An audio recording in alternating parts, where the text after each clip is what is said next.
Boston, late October. The wind carried the salt of the sea and the scent of lavender from the cafes along Beacon Hill. Maple leaves had turned deep crimson, drifting over old brick pavements, as if the city itself were preparing for its own celebration. Claire Donovan stood before the mirror in the Fairmont Hotel's dressing room, trying to take a steady breath. The wine-colored dress she'd chosen had an elegant neckline and a perfect fit, just enough to make her look confident, even as turmoil stirred inside. On the table, her phone buzzed softly. "Mom, I miss you." A message from Lily, her 5-year-old daughter. Claire smiled, but it was a fragile smile, thin as a thread. "Just a few more hours, sweetheart," she whispered as if to herself. Tonight was Sophie's wedding, her younger sister. The entire Donovan family was there, radiant as always. The Donovans knew how to shine, except her. The single mother. The pediatric nurse who'd traded her dream of becoming a doctor for the reality of raising a child whose father never came back. The ballroom glimmered under hundreds of crystal lights' reflections, cascading across the ceiling like an artificial night sky. Elegant music, bursts of laughter, champagne glasses clinking in joy. Claire sat at table number 12 near the door, the spot waiters always passed, and no one ever wanted. To her left sat Aunt Margot, the queen of uncomfortable questions. "Claire, you still haven't remarried?" Her voice carried just as the band slid into Moon River. "I have a wonderful little girl," Claire said with a calm smile. "And work keeps me too busy to think of anyone else." "Work? You mean the hospital?" "Oh dear, how do you stand it? Blood tears night shifts." "Maybe because someone has to," Claire replied softly, though her eyes hardened.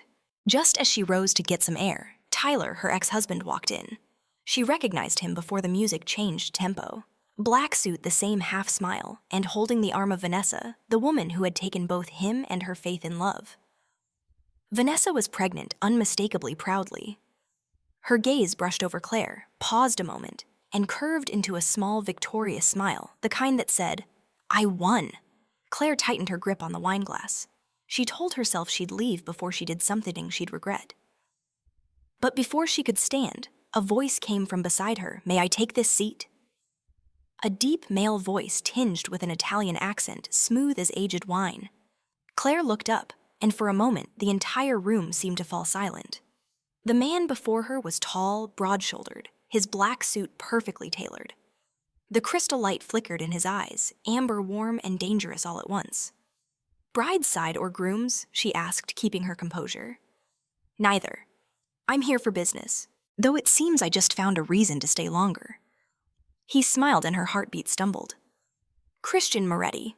Claire Donovan." "I know," he said, voice low and effortless, the woman at table 12 always watching the door as if waiting for someone. Claire froze. "You were watching me, no. I simply noticed the only person here who isn't pretending to be happy." His words left her motionless for a beat. For years, she'd grown used to pity, curiosity, judgment, but never understanding. "Maybe I'm just tired," she said lightly. "Or lonely. Do you always speak this bluntly?" "Only when the truth deserves to be heard." His tone was calm, but his gaze cut through every wall she'd built. Claire found herself unsettled. Something that rarely happened. She turned away, but then the band began. "At Last" by Etta James. Couples rose to the floor. The lights dimmed into a velvet glow. Then he said something she didn't expect. "Dance with me, Claire Donovan. Pretend you're my wife for one song." She laughed softly. "Pretend to be your wife, why?" "Because someone's watching you and he deserves to see what he lost forever." She glanced across the room. It was Tyler, glaring, torn between envy and regret. The irony almost made her smile. "Just one dance," she said. "Just one," he agreed, offering his hand. His hand met hers, warm, steady, controlled. As they stepped onto the floor, whispers rippled through the room. Claire felt every gaze, her mother's, her sister's, Tyler's. But strangely, she wasn't afraid. Christian's hand rested gently on her back, light as breath. The music carried them, and she realized he danced flawlessly. Each step measured every motion fluid, as if he'd waited his whole life for this rhythm. "Where did you learn to dance like that, Italy?" "My mother believed a man should know how to lead." That sounds old-fashioned. Things that last are usually the ones that were right to begin with. A simple answer, but it softened something in her chest. She looked up and in the dim light saw his gaze, not one of pretense. For the first time in a long while, she felt truly seen. As the song neared its end, he leaned in and whispered, "Claire, if I told you I wasn't here only for business, would you believe me?" "No," she replied, half teasing. "Then let me prove it." When the music stopped, he lifted her hand and kissed it, an old-world gesture, Italian and charged with meaning. The ballroom went silent for a breath long enough for everyone to notice. Across the room, Tyler's grip on his glass whitened his knuckles. Claire smiled faintly, feigning composure. "Nice performance, Mr. Moretti." Performance. His head tilted slightly, amber eyes glinting. "Who said I was acting?" She was about to respond when his phone buzzed. He glanced at the screen. His expression shifted, cold, sharp as a blade. "Excuse me. Urgent matter. Work." "At the restaurant?" A fleeting smile crossed his face. "Not exactly, but it does involve taking care of things much like you do with your patients." He left his scent of cedarwood lingering behind, along with her confusion. Claire sat back down, heart-racing, thoughts spinning. Then she noticed something glimmering at the bottom of her glass, a small folded piece of paper. She unfolded it, reading the neat handwriting. "If anyone comes looking for you tonight, don't open the door. I'll be back. CM." Claire's head snapped up. The ballroom was still bright, the music still sweet, but every sense in her body was suddenly awake. A strange mix of fear and thrill coursed through her. Christian Moretti wasn't just a mysterious guest. He carried danger, and maybe tonight was only the beginning. The chandelier sparkled above table 12, where Claire Donovan sat. One hand clutching the note, the other brushing her neck still warm from his touch. She didn't know it yet, but that single dance had just changed the course of her life. If you believe fate can begin with just one dance, stay tuned to see what awaits Claire Donovan and Christian Moretti next. That night, rain fell over Boston. Raindrops struck the living room window, glimmering in the dim yellow glow of the streetlights. Claire sat on the sofa holding a small note signed CM, her mind tangled between fear and curiosity. "Don't open the door if anyone comes." A strange warning, gentle, yet edged with threat. She let out a nervous laugh. Who is he really? A stranger from a wedding, one dance, one conversation. And now I'm sitting here thinking about him like some teenage girl. She folded the note, placed it beside a small photo frame of her daughter, then got up to check the door. Everything was quiet, only the sound of rain and the clock striking 10. And then 3 knocks. Slow, measured, certain. Claire froze, every muscle tensing. A man's voice came from the other side, deep and calm. "Ms. Donovan, I'm Agent Parker, FBI. I have a few questions about a man you met tonight, Christian Moretti." Those 2 words cut through the air like a blade. Claire cracked the door open just enough to see a badge glint under the hallway light. The man outside was in his 30s, rain-soaked coat, sharp eyes, and a practiced sternness. "I think you've got the wrong person," she said, keeping her voice steady. "I don't know anyone by that name." Parker frowned. "That's odd, because the hotel cameras recorded you dancing with him for 2 full minutes. He vanished right after. Maybe he just left early." "No." Parker slipped a photo from his folder. "Because last year he was the prime suspect in a homicide in New York." Claire's heart skipped. The photo showed the same face, his face, but colder, his eyes shadowed by secrets. "We believe Moretti's in Boston to meet someone. Possibly you." "Why me?" Ms. Donovan Parker said slowly. "Did you know his father, Lorenzo? Moretti was once the biggest arms trafficker on the East Coast. When the empire collapsed, Christian disappeared.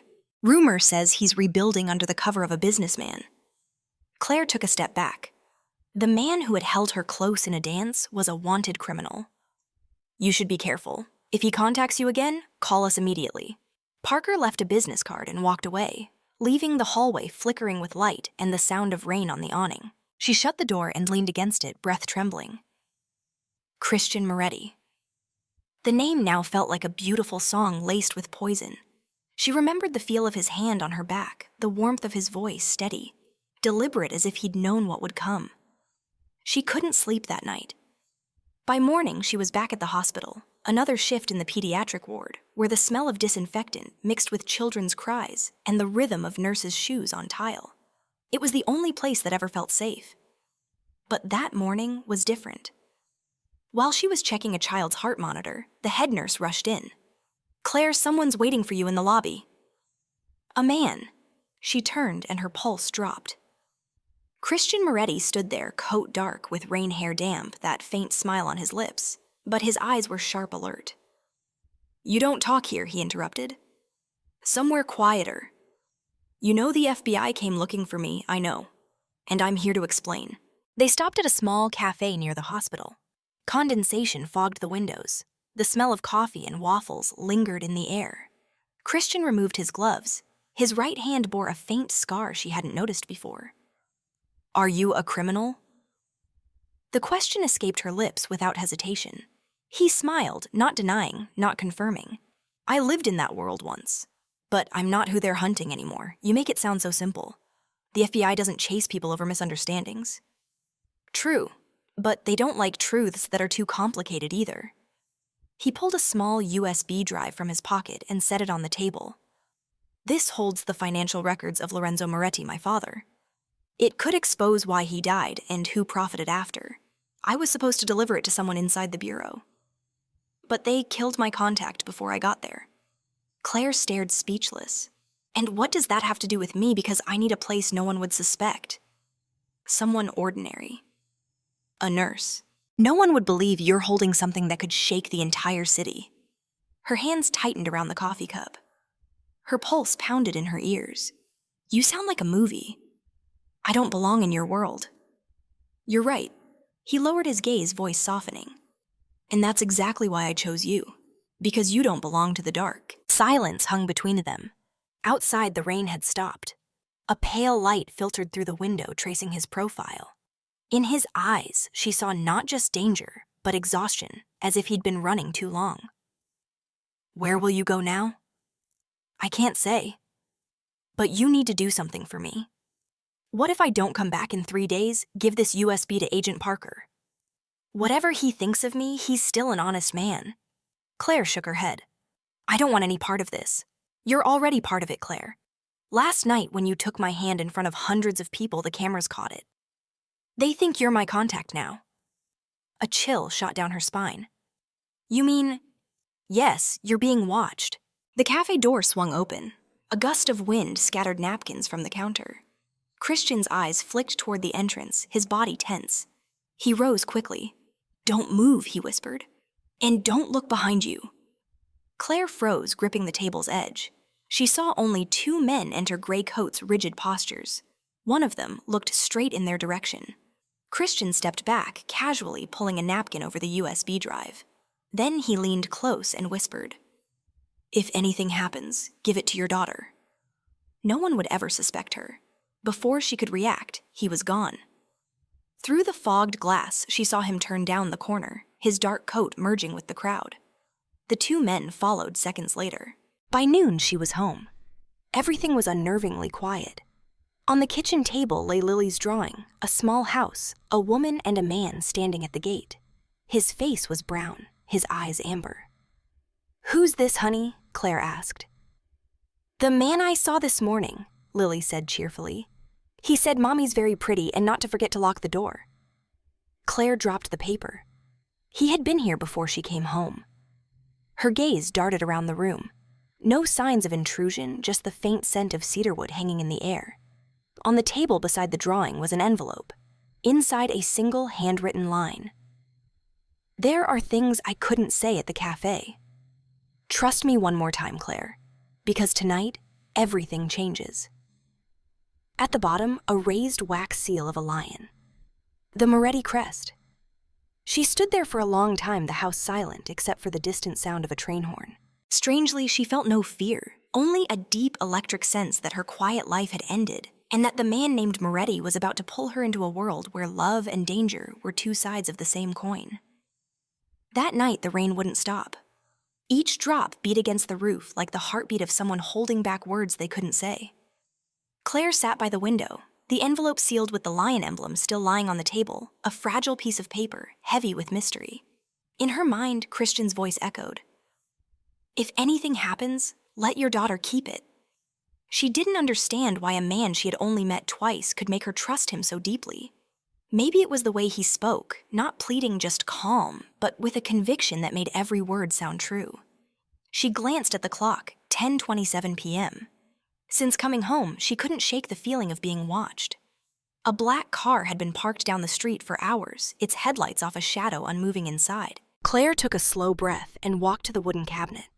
She pulled the USB from its hiding place beneath Lily's photo and tucked it carefully into an old swan-shaped music box, her late mother's keepsake, then locked it.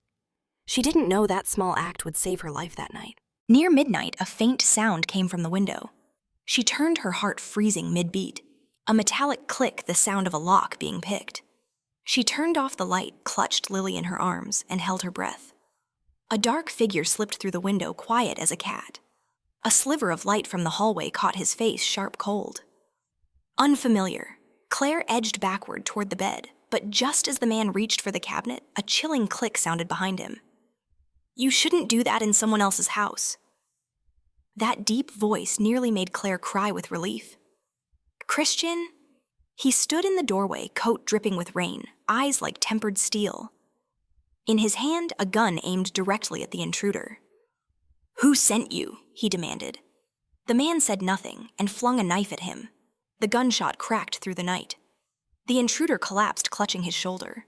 Claire held Lily tighter, staring in shock. Christian approached, disarmed the man, and tied him up.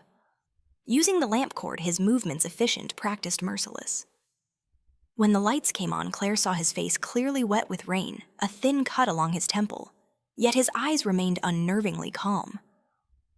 "Were you following me?" she whispered. "Protecting you," he said, voice barely above a breath. "I knew they'd come." "For the USB, not just that. For you. For..." He crouched beside the wounded man, voice low and lethal. "Tell your boss he picked the wrong target. If he tries again, no one walks away next time." The man groaned, then went limp as Christian struck the side of his neck. He tossed the gun onto the table and shrugged off his coat. "Sorry," he said quietly, eyes meeting hers. "I've dragged you deeper into this than I ever meant to." "You just shot someone in my house," she whispered. "And you expect me to stay calm?" "You should," he said evenly. The shot was silenced. The words sent a chill through her spine. Seeing her fear, his tone softened. "Claire, I know you're scared. But if I hadn't been here tonight, he'd be the one standing and you wouldn't." He cleaned up the scene swiftly, wiping prints, calling someone in Italian. His voice changed in that language, hard-clipped, nothing like the man who had once smiled at her on a dance floor. Claire stood frozen, unsure whether to thank him or run.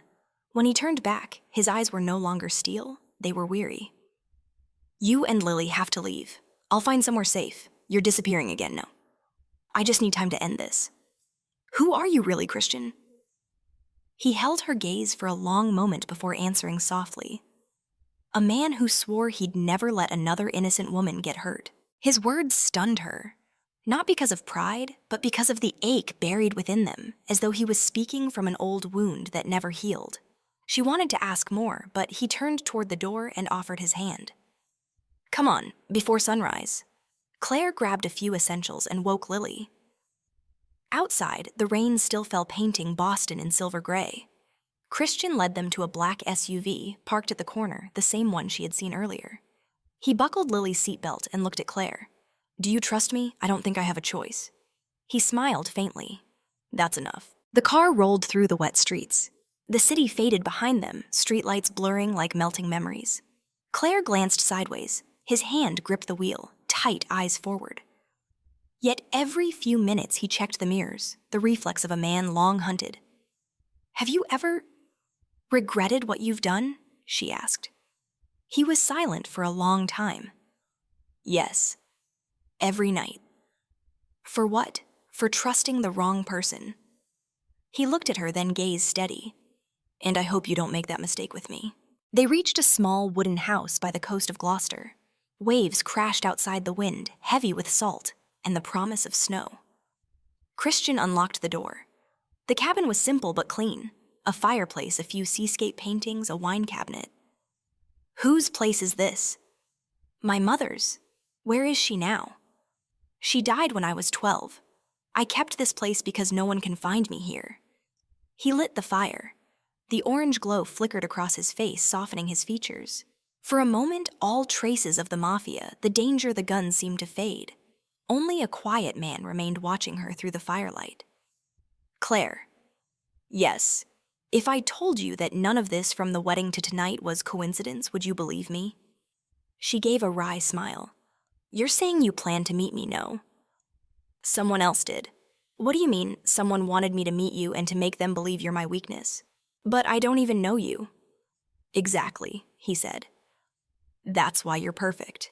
Outside, the rain had stopped. Christian poured 2 glasses of wine. The clink of glass broke the quiet.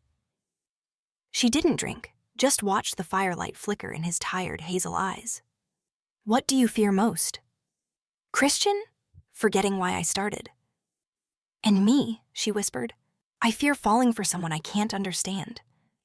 He looked at her for a long time before saying, feelings don't wait for reason. They only need a moment. In the haze of smoke and firelight, the distance between them dissolved. No kiss, no touch, only silence, heavy with something that neither dared to name. The night passed slowly. Claire lay beside her sleeping daughter, listening to the distant waves. In the next room, Christian remained awake. His shadow flickered against the wall, sitting by the window, a cigarette burning low. On the table before him, a phone screen glowed with a message from an unknown number. If you keep protecting her, forget New York. Everything you know will disappear with her. He stared at it for a long moment, then turned the phone off. Outside, the sea roared, and in his eyes the fear that lingered wasn't for himself, but for the woman sleeping in the next room. Morning in Gloucester was eerily quiet. Waves crashed rhythmically against the sand while seagulls cried in the distance. Claire woke in a small room flooded with gentle light. The aroma of freshly brewed coffee filled the air, warm, simple grounding, as if someone was trying to erase the shadows of the night before with the scent of normal life. Christian was standing on the porch. He wore a white shirt, coffee cup in hand, eyes lost somewhere beyond the horizon. The soft sunlight glinted off his damp hair, tracing a melancholy across his face. Something Claire hadn't seen before. She stepped outside and asked softly, "Did you stay up all night?" "Couldn't sleep," he replied, gaze fixed on the sea. "I'm used to waiting for morning." She hesitated. "Because you're afraid. Because once when morning came, everything I loved was gone." The way he said it made her chest tighten, not from curiosity, but from the quiet grief woven through his voice. After breakfast, Claire called the hospital to ask for time off. Christian didn't interfere. He just watched her with an understanding silence. Lily sat in the living room, drawing pictures of the ocean and small wooden houses. Sometimes she looked up at Christian and smiled. He smiled back so gently that it unsettled Claire. Men who held guns shouldn't smile like that. "She likes you," Claire murmured. "Children can sense who's safe for them." "And you think you're safe?" He chuckled softly, shaking his head. "I think I'm trying to be." By noon, the clouds had gathered and the air turned heavy. Claire found him at the table working on an old laptop. The screen glowed with encrypted files labeled Lorenzo Moretti Holdings. She recognized them, the data from the USB. "What are you looking for?" "Proof that my father didn't die by accident." "You mean he was murdered?" "No. I mean, they made him die." He opened one of the files. A medical report appeared signed by a name that made Claire's breath stop. The doctor's name, Dr. Harold Donovan, her father. The world seemed to freeze. Christian looked at her, his eyes calm but stormy beneath the surface. "You're saying my father was involved?" This report was signed 2 days before Lorenzo's death, listed as drug overdose. Your father was the attending physician, but the real records show he was forced to sign. "That's impossible," Claire whispered, stepping back. "He was threatened, and the one who forced him was the man I'm hunting." She sank into a chair, dizzy. Her father, the kind man who spent his life saving others, was now tied to the blood-soaked web of the Moretti Empire. "Who do you think did it?" Christian was silent for a moment before answering Victor Morozov. My father's former right hand. Now he runs what's left of the organization in New York. The name sent a chill down her spine. And what does he want from me, not you, what you're keeping? She instantly thought of the music box, but before she could speak, Christian stood. We have to leave. They know where you are. He pulled the curtain aside, eyes scanning the slope toward the beach. A gray SUV was parked below lights off. Her heart tightened. Everything happened too fast for fear to even take form. Christian opened a cabinet, pulled out his gun, and looked at her. Stay with Lily. No matter what happens, don't come out until I call for you. He stepped onto the porch, just as rain began to fall again. Two men exited the SUV, black coats, arrogant posture, the kind of men born to give orders. Christian approached, hand on his gun, but hidden under his jacket. Moretti, one of them, called Russian accent thick. The boss wants a word. Tell your boss I don't work for ghosts. Careful what you say. You're talking about Victor Morozov, I know. And I'm saying he'll be the next ghost. One heartbeat, then gunfire. Claire clutched Lily tight, a scream trapped in her throat. She saw Christian drop to the sand, blood staining his shoulder. He rolled, fired back. One man fell into the surf, the other fled. Christian stood, teeth clenched, raised his weapon, and fired again. The second shot sliced through the rain like a blade of thunder. Claire ran outside, heart pounding. You're hurt. It's nothing, he gritted out. Hand pressed to his shoulder as blood soaked his white shirt. Just a graze. She helped him inside, pressing a towel against the wound. When the bleeding slowed, he said quietly, You shouldn't have seen that.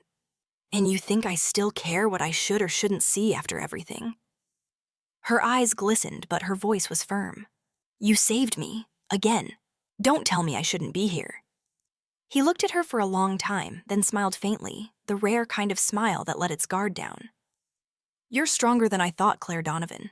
Evening settled in the sea breeze curling through the window. He sat in the chair, shoulder bandaged. Claire brewed tea and set it before him. You should rest. I can't.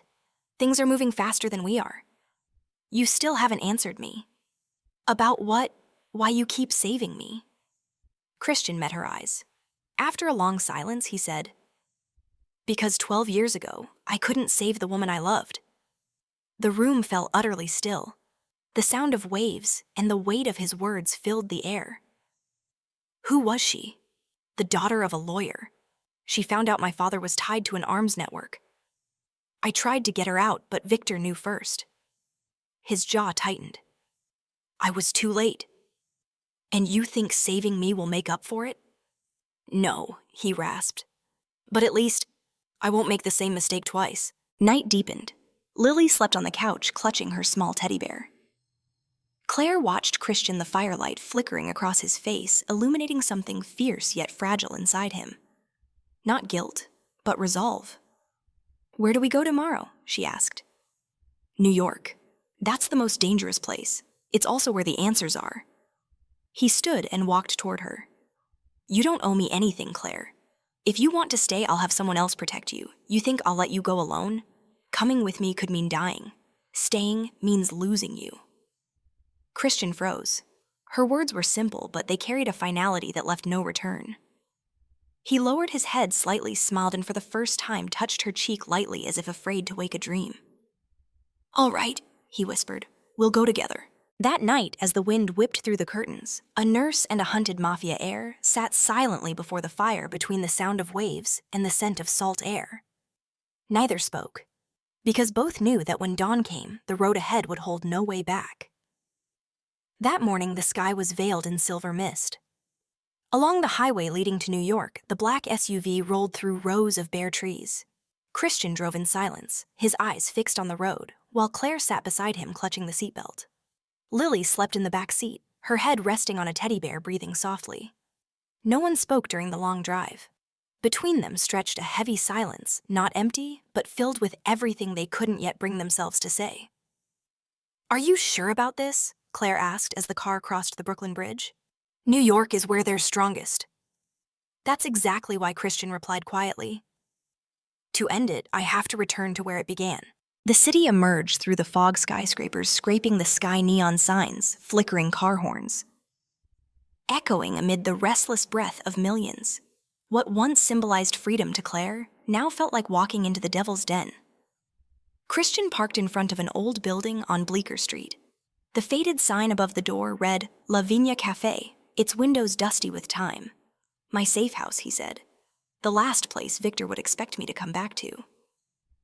Inside, everything remained as if time itself had stopped. Wooden tables, amber lights, a few crooked black and white photos on the wall. Claire set Lily down on a chair, scanning the room. There was warmth here, but also ruin, as though the place held memories its owner couldn't bear to erase. You used to live here, yes, back when I still believed I could escape my father's world. And did you know? But this time, I'm done running. By afternoon, Christian was at the table connecting the USB drive to his laptop. The screen filled with names of companies, investment funds, and transfer codes, vast financial webs stretching across Europe. Claire sat opposite, watching the blue light flicker across his face. These files prove Victor's laundering money through private hospitals, he said. One of them's in Boston, where you work. She looked up, startled. What did you say, Mercy Hospital?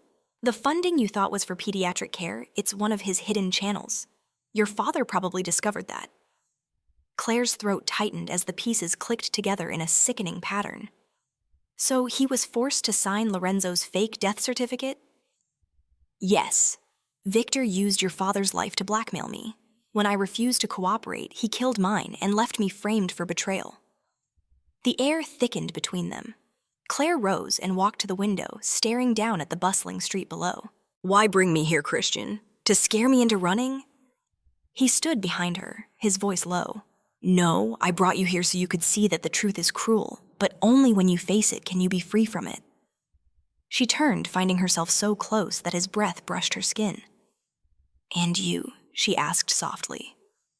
What do you want to be free from? His gaze met hers, voice barely a whisper. From myself. That night, rain began to fall. Claire sat by the window, Lily asleep nearby, while Christian worked at the computer, the shifting light illuminating his face. She saw not just focus in his eyes, but obsession, the kind born of loss. Have you ever thought about stopping? She asked. Stopping? He gave a weary smile. For men like me, stopping means two things: death or forgetting everything. And what if there's a third option? He looked up. What's that? To live, but for something else. He said nothing. The lamp's glow reflected in her eyes, soft, steady, unafraid. You could choose to protect, not just to avenge. Christian smiled faintly, but didn't answer. When she walked away, he watched her for a long time, his expression no longer sharp, but tangled with both hope and fear. Late at night, a sound came from the door. Christian rose instantly, gun in hand. The door swung open. A tall man stepped in dark coat, dripping rain, the streetlight outlining a cold face and a faint smile. It's been a while, Christian. Victor. Christian's voice tightened like a drawn wire. Still reckless as ever, Victor said with a smirk. A year in hiding, only to return to where it all began. You came for the USB. No, for her. Victor's eyes flicked toward Claire, standing in the shadows. Donovan's daughter. What a poetic coincidence. Christian aimed his gun. Don't, unless you want this to be your last night alive. You won't shoot, Victor said, stepping closer. You never could not at the man who once saved your life. Claire's eyes widened. Saved his life? You forget, don't you? Victor sneered. 15 years ago, when Lorenzo tried to kill the boy who betrayed him, I was the one who pulled you from the burning warehouse. I gave you a second chance. Christian said nothing, jaw-tight fury simmering beneath his calm. A second chance to become a monster like you? No, Victor replied coolly. A chance to learn that no one in this world is ever truly innocent. The gunshot came without warning. Victor dodged. The bullet struck the wall. Christian lunged. They crashed into each other in the dim light, fists landing hard. Claire barely had time to grab Lily and hide in the back room, her heart racing. Then shattering glass followed by silence. She ran out. Victor was gone, the window wide open, rain blowing in. Christian stood panting, gun still raised, blood trickling from a cut on his lip. He ran. No, Christian muttered, staring at the floor. He left something behind. A rain-soaked envelope lay on the tiles. Inside was a photo her father, Harold Donovan, shaking hands with Viktor Morozov. The date scrawled on the back, Boston 2015. Claire froze, tears spilling down her cheeks. No, it can't be. Christian stepped closer, his hand resting gently on her shoulder. Sometimes people do the wrong thing out of fear. Your father wasn't a traitor, he was trying to survive. And maybe he paid the price for it. Claire didn't sleep that night. She sat beside Lily's bed, watching her daughter's peaceful face in the soft yellow glow of the lamp. Outside, Christian stood on the balcony, shirt billowing in the wind, eyes fixed on the distant skyline, where Viktor still waited, a shadow that refused to fade. From his pocket, he pulled an old photograph, 3 figures himself, his father, and a young woman with brown hair and a bright smile. He touched her face lightly, then folded the picture and tucked it away. Tomorrow they would leave this place. But both knew this wouldn't be just another journey. It would be the point of no return, where love tangled with guilt, and every step closer to the truth led them further from peace. Beyond the window, New York gleamed brilliant, proud, and full of secrets that had yet to be told. The next morning in New York was cloaked in fog, the pale light shattering against the glass of high-rise buildings. Down below, thousands of people hurried through the streets, a ceaseless current that never stopped. At the top floor of Lavinia Cafe, Claire sat by the window, hands cupping a cup of cold tea, her eyes tracing the fine rain sliding down the glass. Christian was in the next room. The door was half open, spilling the blue glow of his computer screen into the hall. He had been working since the night before, dark circles under his eyes. Voice rough from exhaustion. Every time Claire passed, she saw him hunched over piles of documents, his figure both steadfast and hauntingly lonely. You should rest a little, she said, placing a hand gently on his shoulder. Christian looked up, his tired eyes still sharp. You know, he said with a faint smile, if we slow down now, Viktor will erase everything. And then everything Lorenzo, your father, and I fought for will mean nothing. You can't carry it all alone. No one else can. You have me, Claire said firmly. He paused, studying her, then exhaled softly. Claire Donovan, he murmured, voice low, you're stepping into a world where even the light is afraid. Then I'll go with the man who already knows how to walk in the dark, she replied. That afternoon, they'd left the cafe and disappeared into the crowd. Christian led her to Midtown, where one of his old contacts, a bookkeeper named Marco, was hiding. Marco had once managed Lorenzo's ledgers, but vanished when the empire fell. The building was an aging apartment block, 17th floor. Christian knocked 3 times a precise rhythm. A peephole slid open, followed by a rough voice. The dead don't come back, Christian replied evenly, unless they still owe someone an answer. The door opened. Marco stood there, graying hair, guarded eyes. When he recognized Christian, his expression softened, then curved into a dry laugh. You're insane. You actually came back to New York. Only the insane survive, Christian said. I need Lorenzo's original records, the parts no one's seen. Marco hesitated. Claire stayed silent. Finally, the old man nodded. Come in. Marco's study was a maze of papers, maps, and old CDs. He pulled a hard drive from a drawer and set it on the desk. This is a copy of the master ledger you're after. But, Christian, there's something you don't know. He typed a few commands and hundreds of files appeared, one folder marked Donovan. Claire froze. Lorenzo transferred money to an account in your father's name, Marco explained. Not to bribe him, to protect him. Lorenzo discovered Viktor planned to abduct you when you were still a med student. He hired Harold Donovan, who had ties to the FBI, to hide you from Viktor's reach. Claire's breath caught. So my father wasn't a victim. He was the one who saved you, Marco said. But when Viktor found out, he killed him and framed Christian for it. The room fell silent. Claire looked at Christian. His eyes no longer carried their usual steel, only the weight of something long buried. You never told me, she whispered. Because I wasn't sure, he said quietly. Now I know the truth is crueler than anything I imagined. That night, as they left the apartment, a black car waited below. Headlights flashed, and then glass shattered. Down, Christian pulled her to the ground, shielding her with his body. Bullets ripped through the walls, dust raining like ash. Victor's men, he hissed through clenched teeth. They found us.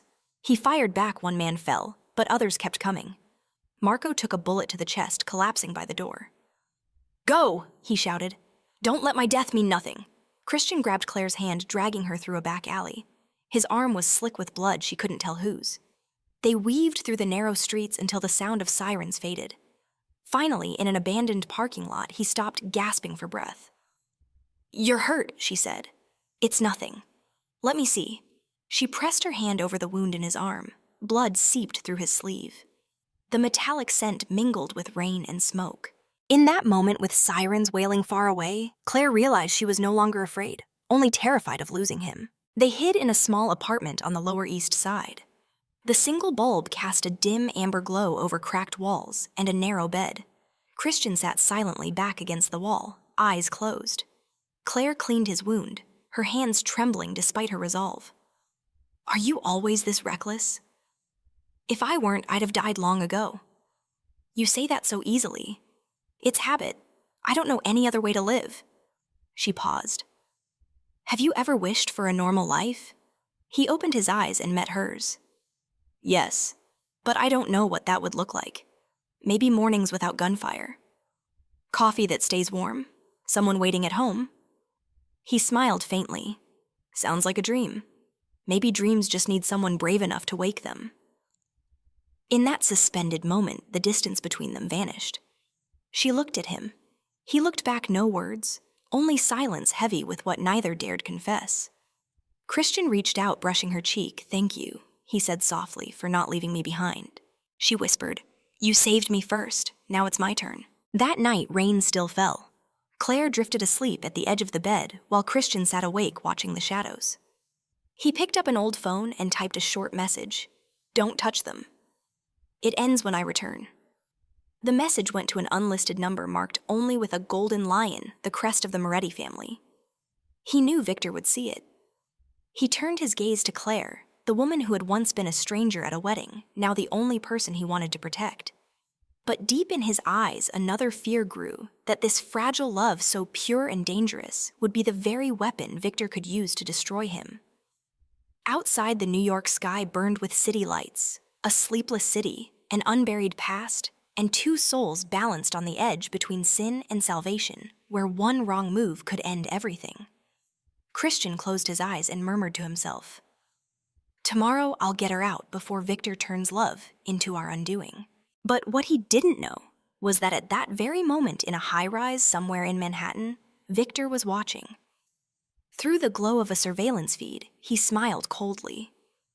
On the screen, Claire's face appeared, her eyes closed, peaceful, unaware that she was already within the sights of a man who had never known mercy. The first light of winter slipped through a torn curtain. New York was loud, indifferent, as if the blood spilled the night before had never happened. Claire woke with her head resting on Christian's shoulder. She didn't know when she'd fallen asleep, only that the first thing she felt upon waking was his warmth beside her. He was still awake. The light cut across his face, tired, composed, but with something new behind his eyes, a quiet, wordless fear. You didn't sleep? Christian shook his head lightly. Some nights I'm afraid to close my eyes. Every time I do, the past comes back. What do you dream about? He turned to the window, his voice dropping low. Gunfire, flames, and the scent of a perfume I can't forget. Claire said nothing. She knew there were wounds one couldn't touch, only stand beside. And you? He asked softly. If none of this had happened, what would you be doing? She smiled faintly. I'd be back in Boston working night shifts, making terrible coffee and scolding interns for mixing up doses. Sounds peaceful? Peaceful doesn't always mean happy. That afternoon, they met a woman, someone Christian called Evelyn Rossi, a former investigative journalist who'd once helped him escape a warrant. She appeared in an old bar beneath Grand Central Station, her curly brown hair framing sharp gray eyes. You've stirred up the whole city just by showing up, Evelyn said, sipping whiskey. Word is, Victor's put a bounty on you. And I need your help, Christian replied. What do you want? I need Lorenzo's data released, but not through the press. I need someone who can send it where it matters. Evelyn looked at him, then at Claire. Who's she? Christian didn't hesitate. The only person I trust. Evelyn smirked. You've changed, Christian. You used to trust no one. When Evelyn left, Claire turned to him. You know I've never heard you say that to anyone. Because there's never been anyone to say it to. And you're not afraid. That trust could make you weak. Maybe. But some weaknesses are worth having. His words left her speechless. There was something in his tone, not just affection, but a silent promise. Fragile, real, dangerous to believe in, yet impossible not to. As dusk fell, they headed back to the apartment. On the way, Christian noticed something off a black car had been following them for 3 turns. Hold tight, he said quietly. Claire gripped the handle, understanding instantly. Christian swerved sharply into a side street. The car followed. Tires screeched, headlights flared against wet asphalt. You have a plan, right? Yeah, he muttered, but you won't like it. He spun the wheel, cut into an alley, and slammed the brakes. The pursuing car shot forward, and before it could stop, Christian fired. The front tire exploded, smoke billowing. 2 men jumped out. Christian pulled Claire behind a dumpster and fired again. Run, he shouted. I'm not leaving you, Claire. You taught me not to be afraid. Don't ask me to go back to running. Her words froze him just for a second. A bullet grazed his shoulder. He turned, shot 1 man down, and tackled the other into the rain-slicked street. The fight ended fast, brutal. Blood mixed with rain pooling in the gutter. We have to go, he rasped. Claire nodded, breathless. How did they find us? There's a leak, he said through gritted teeth. Someone in my network betrayed me. That night they hid in a small hotel in Chinatown. Claire cleaned his wound again, her movements careful, trembling. Outside, the air smelled of rain and metal, and the distant rumble of trains echoed through the dark. This is the first time I've seen your hands shake, she said quietly. It's not fear, he replied, eyes distant. It's realizing that if I lose you, I'll have nothing left to fight for. She didn't speak. A man who'd lived his whole life in the shadows was talking about purpose, not revenge, not power, but her. Christian. He touched her cheek, thumb brushing her skin. I shouldn't have let you get pulled into this, but you're here now, and I can't imagine this world without you. Her heartbeat stumbled. He leaned closer, slowly, carefully. When their lips met, the city outside kept moving, horns blaring, lights flashing. But in that small room, time stopped. The kiss wasn't fierce, it was heavy like a confession. Later, he still didn't sleep. Claire lay turned toward him, hearing his steady breathing between the gusts of wind. She realized that from this moment on, every line between right and wrong, danger and protection, love and destiny, had blurred beyond return. At dawn, she woke and he was gone. On the table lay a single handwritten note. I have to finish this before Victor gets to you. Trust me one last time. She gripped the paper, a cold emptiness rising in her chest. She wanted to believe him, but fear tore through her heart. Because the last time he'd said, trust me, someone had never come back. Christian stood on the rooftop of an old building, gazing down at Times Square glowing beneath him. In his earpiece, Victor's voice crackled, smooth, unhurried, cruel. Have you forgotten what I taught you, Christian? No one escapes a blood pact. A blood pact ends when one of us dies, Christian said quietly. Then, let's see who dies first. Below, the street swelled with light. Neon colors flickered across his composed face. He knew Victor had set the board, but this time, he wasn't playing alone. Meanwhile, in a small hotel room not far away, Claire opened Christian's laptop. A single folder appeared locked with a password at Heart 12. She typed in Lily's birth date. The screen unlocked. Hundreds of files spilled across the monitor, transactions, assassination records, names. Then she saw one entry that froze her blood, subject Claire Donovan, target number 17. Below it, a short note. Do not kill. Keep her alive. Use her to bring Christian back. She staggered to her feet, pulse pounding. It was all a trap. Victor had never wanted her dead. He wanted her alive, bait for the man who'd escaped him. She grabbed her phone and dialed Christian. No answer, only the harsh tone of a busy line. Then a message appeared from an unknown number. "He dies tonight. If you want to stop it, come to the Williamsburg Bridge." Alone. Wind howled outside. New York blazed like a stage set for tragedy, and somewhere beneath its glittering lights, two lives were being drawn together at the edge of love and ruin. Claire threw on her coat and stepped into the night. Heart racing, eyes fierce. She knew this wasn't just about saving the man she loved. It was about saving whatever humanity still survived in both of them. Night descended on New York like a curtain of dark velvet, swallowing the neon lights in the mist rising from the river.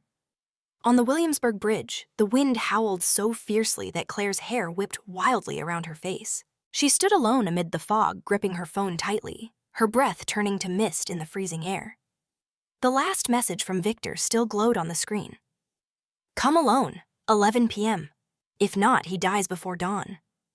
She knew it was a trap, but she also knew that if she didn't go, Christian would have no chance. The bridge was nearly deserted, only the occasional car crossing its headlights, casting golden ripples over the black water below.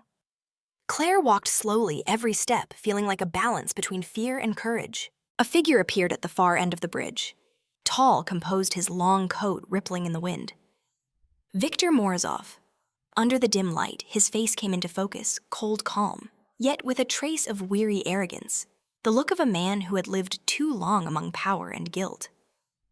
"You came," he said in his smooth, accented voice. "What do you want from me?" Claire asked, her voice trembling but steady. Victor smiled faintly. "I already told you I want him back. And as I expected, he'll come. You're just the invitation. Christian isn't your puppet." "No, but he's the last man alive who still believes in things that don't exist anymore, honor, love, redemption. Do you know what kills a man like that? Claire Donovan?" Number hope. Footsteps echoed through the mist. Christian. He emerged from the fog coat-soaked eyes sharp as blades. When he saw Claire, he froze for half a heartbeat. Anger flickered, then fear. "You shouldn't have come," she whispered. "And let him touch you." Christian's voice was low cold. "Not a chance." Victor chuckled, stepping closer. "What a beautiful tragedy. Two people who could have lived quietly choosing instead to stand on my battlefield." "Your battlefield," Christian replied, "died the day you murdered my father." "Your father?" Victor sneered. "Lorenzo Moretti died from his own greed. I just cleaned up the mess. You killed him in front of me and saved you from the flames," Victor said. "Don't forget, Christian, if it weren't for me, you wouldn't be alive to hate me." The bridge trembled as a train passed below. Claire looked between the two men, two souls marked by the same scars walking opposite paths through darkness. Christian drew his gun. Victor only smiled, unmoving. "You could shoot me," he said, "but remember she's in my sights. One mistake and she'll fall into the river before you can even regret it." Christian's grip tightened, his lips pale. "I don't want anyone hurt," Claire said, her voice breaking. "If it's me you want, I'll go. Just let him go." Christian turned to her, eyes burning. "No, he doesn't want you, Claire. He wants to break me." "Exactly," Victor murmured, smirking. "Because only when you lose her will you understand what I felt when the woman I loved died in my arms, and you were the reason." Christian's breath caught. "She died. Because of me. You never knew." Victor laughed, hoarse and bitter. "You loved her, but you led the police to the place I hid her. I lost her because I trusted you. That love burned us both, Christian." The truth struck like a blade to his chest. Claire saw him falter, color draining from his face. "He's lying," she whispered, clutching his hand. "Christian, don't let him get inside your head." But Victor saw the flicker he wanted, the hesitation in his enemy's eyes. "Now you see," Victor said slowly. "You can shoot me, but that bullet will kill what's left of your soul. And then you'll be me." Christian lowered the gun slightly, shoulders trembling. "No," his voice cracked. "I'm not you. Aren't you?" Victor pressed. "How many people have you killed for her? How many lies have you told? How many ties have you betrayed? Tell me, Christian, what's the difference between us?" Claire stepped forward. "The difference," she said calmly, "is that he can still love." And you, Victor, you're terrified of love. For a brief second, Victor froze. Something regret exhaustion flickered across his face, then vanished like smoke. Police sirens wailed in the distance. Blue and red lights danced across the steel beams. Victor glanced around, his expression sharpening.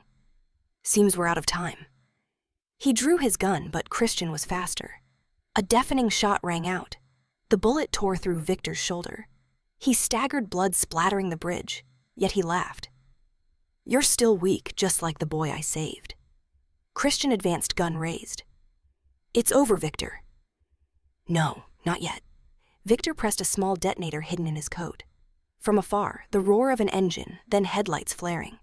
A black truck barreled toward them. Claire screamed. Christian lunged, pulling her to the ground. The truck hit the guardrail, and Victor was thrown over the edge. Time seemed to slow the scream of metal, the spray of water, his body plunging into the dark Hudson below. Then, only the sound of wind and the shuddering hum of the bridge remained. Claire gasped, clinging to Christian. Are you hurt? No, he rasped, voice hoarse. He's gone. She looked down into the murky depths, nothing but the restless swirl of black water. For a long moment, there was silence. Wind swept through the steel beams, carrying the cold. Christian rose, wiping the blood from his forehead, his eyes hollow. It's over. But Claire knew that wasn't the voice of victory, only of a man who'd lost the last piece of himself. Rain began to fall. She stepped closer, wrapping her arms around him from behind. He didn't move, just stood still, letting the rain wash over them. You did what you had to do, she whispered. Did I? His voice was barely a breath. Or did I just kill the only man who ever truly understood me? You're nothing like him, Christian.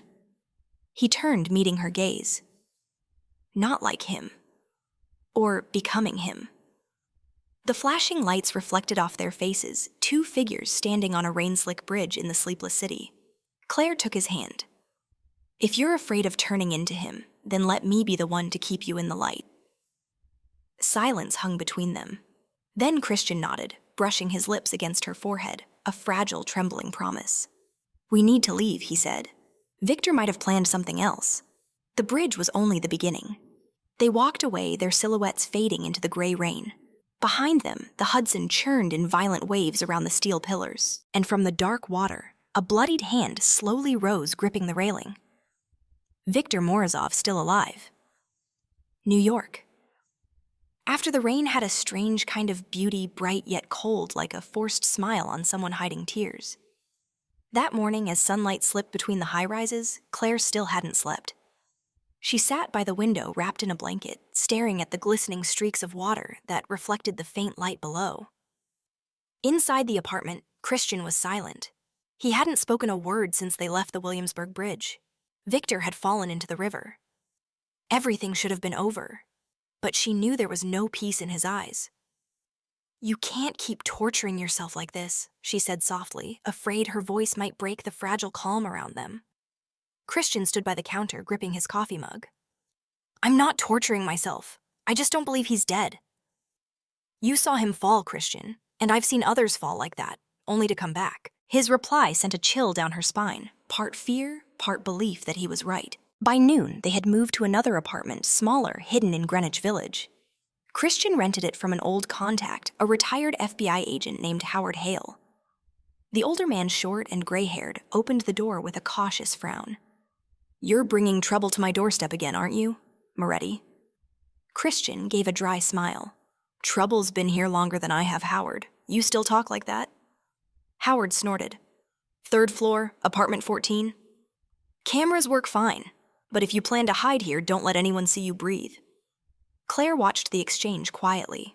Christian had a past with many people, and every one of them spoke to him the same way, half anger, half pity, as if they had once believed in him and been hurt for it. That night, the room glowed with the warm amber of a single lamp. Claire sat at the table reading files from the laptop Christian had taken from Marco before he died. The deeper she went, the clearer the pattern became, a tangled web connecting everything Victor Lorenzo, the FBI, and even the hospital where she worked. Christian stepped out of the bathroom, shirt unbuttoned, hair still damp. He stopped behind her, glancing at the screen. What are you looking for, answers? About your father? About everything. She turned, meeting his eyes. Do you ever think that all this us was planned? He was silent for a long moment. Then he said quietly, Yes. And I also think no plan could have stopped me from choosing you. The calm certainty in his voice made her chest tighten. Claire bit her lip, trying to hide a smile. You always know how to make things more complicated, Christian. He smiled faintly. No, Claire. You're the one who made my world finally make sense. Before she could answer, his phone buzzed. A message appeared on the screen, just 2 words. Basement. Now. Christian's expression hardened instantly. He reached for the gun hidden in the drawer and motioned for her to stay quiet. Lock the door. Keep Lily inside. Where are you going to check? The door closed behind him. Claire listened to his footsteps fade. The wind hissed through the cracked window, carrying the damp scent of old concrete. A cold shiver crawled up her spine. The basement was dark, lit only by a flickering bulb. Christian moved cautiously, step by step. Water dripped rhythmically somewhere in the shadows. Then he saw it, a single chair in the middle of the room, with a phone placed on top, its screen glowing faintly. He approached and tapped it. The video began to play. Victor's face appeared. Alive. You never learn from your father, do you? Christian Victor's voice was calm, deliberate. Did you really think killing me would be that easy? Christian clenched his jaw. What do you want? I want you to understand the price of betrayal. Victor leaned back in his chair, smiling. Where's Miss Donovan? Don't look around. I know she's with you. Christian's voice dropped low. Don't touch her. Too late. The screen flickered and Claire appeared, filmed from a distance. The image came from a live security feed. A tiny red dot blinked near the window beside her. Christian froze. He understood immediately. Victor wasn't just threatening her, he was here. He sprinted up the stairs. Heart pounding. The door burst open. Claire turned, startled. Get down! He shouted. A bullet shattered the glass behind her, slamming into the wall. Claire felt Christian covering her with his body as another shot rang out. Shards of glass rained over them. We have to go, he barked. Lily Howard got her out through the back. Move! They ran through the narrow hallway, their footsteps echoing off the concrete. Christian kicked open the exit door and pulled her into the street. The cold wind bit at their skin, rain still lingering in the air, city lights blurring through the mist. A black car screeched around the corner, heading straight for them. Christian fired, shattering the windshield, yanking Claire out of its path. The car crashed into a lamppost, smoke billowing from the hood. Do you have a plan? She gasped. Yes, stay alive. He led her down a side alley in Soho. The sound of sirens grew distant. Leaning against the wall, Christian closed his eyes briefly. Victor's back. He knows everything, even where I hid the data. Then we have to leave New York. No, Claire. If I run, he'll keep coming. He'll go after you after Lily. The only way to stop him is to end this. She grabbed his hand, her voice trembling. And what if ending it means losing you? Then at least I'll die knowing you're safe. Under the dim glow of a flickering streetlight, they faced each other. Rain dotted his face, streaking the dried blood at his temple. But his eyes burned with something fierce, not the desperation of a hunted man, but the resolve of someone ready to walk through hell. Christian, she whispered, you don't understand. If you die, none of us will be safe. He looked at her lips, trembling words caught in his throat. She stepped closer, resting her hand against his cheek. This time, she said softly, You're not fighting alone. He gave a faint, tired smile, the kind that belonged to a man who'd stopped believing in miracles, but found one anyway. Then he murmured almost to the wind, If I don't come back, remember everything I did was because I love you. On the rooftop across the street, Victor lowered his binoculars. Beside him stood a man in a gray suit, face expressionless. You sure you want to keep her alive? The man asked. Victor's reply was low, gravelly. She's his mirror. When he looks at her, he sees hope, and I'll destroy him with it. He set the binoculars down, eyes darkening. Prepare for tomorrow night. By sunrise, there will be no one left named Moretti. Below, in the drizzle of the empty street, Claire and Christian still stood together, unaware that the coming night would decide everything. Love, guilt, redemption, all reaching the point of no return.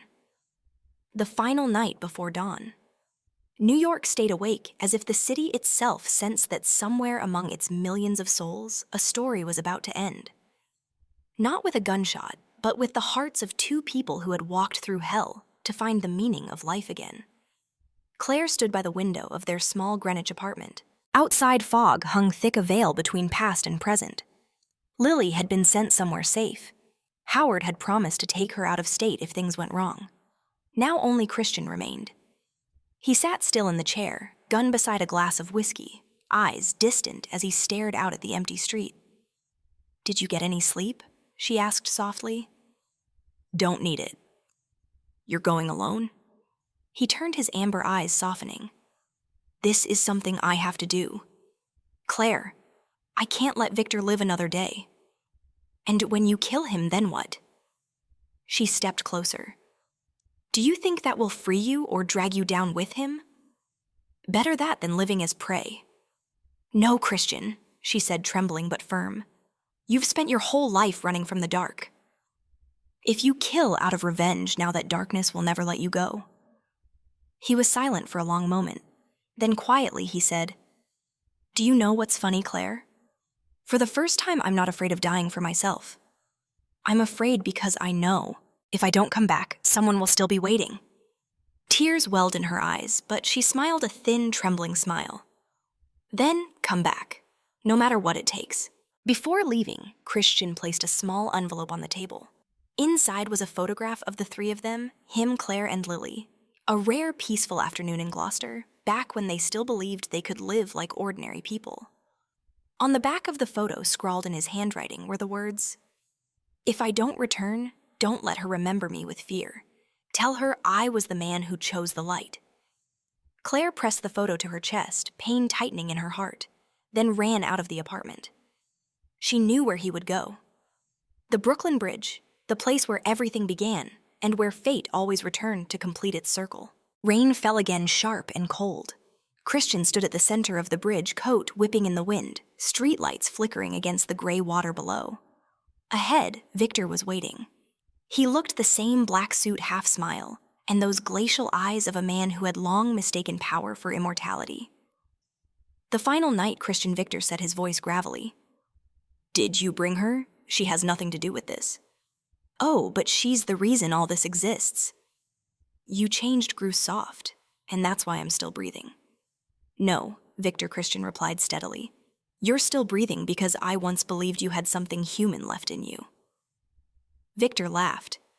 "Humanity is a privilege for the weak. We were born to survive, not forgive." "Then I'll end it today!" They lunged at each other.